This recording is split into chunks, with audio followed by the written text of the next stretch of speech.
Hare Krishna. Our mind is constantly hiding and is constantly ready to give us a hiding. Hiding refers to staying in a concealed place, and hiding also refers to giving a severe beating to someone. So our mind is constantly hiding in the sense that our mind exists inside us. And because it exists inside us, it is not easily accessible. It's not easily visible. It is something which we can't see. And it is whose very presence also we tend to forget. That which is not visible, that tends to become not stay in our memory also. So our mind is constantly hiding because it is inside us, not visible to us, and in that sense it is concealed from our vision. And while it is concealed, it's like, say, if we are in a room and somebody pinches us, somebody whips us, somebody stings us, and we cannot see who is it that is stinging us. Say if there's a mosquito which is elusive, then we can't actually see the mosquito, and it keeps biting upon us. It keeps biting us, and when we try to catch it, it's already slipped away. We don't even know where it is. So the mind is hiding inside us. So it's not a mosquito which we can catch.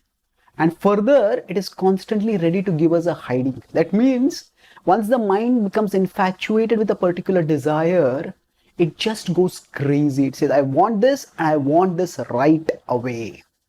And it goads us, it torments us, it threatens us.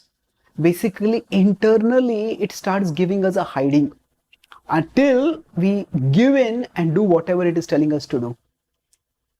So, if we understand this is how the mind is there inside us, and this is how it will keep tormenting us unless we learn to resist it, unless we make a plan consciously to remind ourselves that there is the mind and that it will trouble us. So the Bhagavad Gita 6th chapter tells us that our mind is by default our enemy. Bandhuratma atmanastasya yenatmaivatmana jitaha anatmanastu shatrutve vartetatmaiva shatruvat. So it says that Bandhur atma atmanastasya, that the mind is the friend for those who are elevated, that those who are elevated enough to have controlled the mind.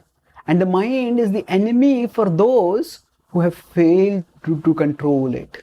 So controlling the mind begins with first remembering the mind is there, detecting its voice, and then evaluating and resisting it.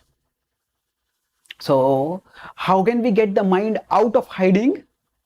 The mind is always going to be inside us, but spiritual knowledge, scriptural knowledge is like an antar jyoti, like an inner knowledge. Jnana deepena bhasvataha.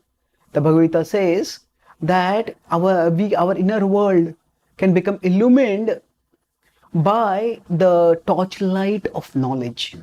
And when we are internally illumined like this by Jnana Deepa, then we can know what is going on inside. Then if somebody is hiding in the dark, if we have light, then we can catch them. And then when it tries to give us an hiding, we can resist it. How? If we cultivate absorption in something which is meaningful, in something which is fulfilling, then we won't get swept away by the mind. We won't get carried away, and thus we will be able to strengthen ourselves.